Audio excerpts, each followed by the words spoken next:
First of all, the new Pocket Cinema Camera 4K can shoot in 4K, unlike the original version, which was limited to 1080p.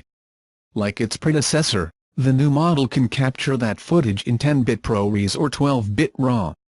But unlike its predecessor, it can record directly to external drives via USB-C, which is a great advantage when recording immensely large 4K RAW files. It is assumed that the new version will be released later this year for $1,295, $300 more than the original. While the camera is small for a film camera, it is not exactly small, and it is definitely larger than the previous version.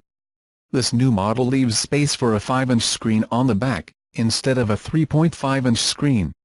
And it includes a full-size Micro Four Thirds sensor, while the old model was closer to Super 16. That will be useful for the depth of field and low light that are already sore spots in the Micro Four Thirds cameras, while still allowing it to use any of the common lens mount lens used by Panasonic, Olympus and others. Blackmagic is known for creating professional video tools, from cameras to broadcast equipment, and the industry-standard color classification software.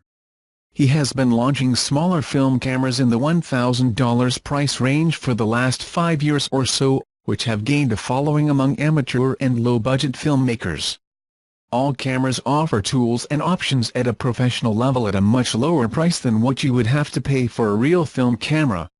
While this is becoming less and less special as these functions are transferred to cameras such as Panasonic's GH5, the Blackmagic line continues to stand out by clearly focusing on the needs of video and video shooters.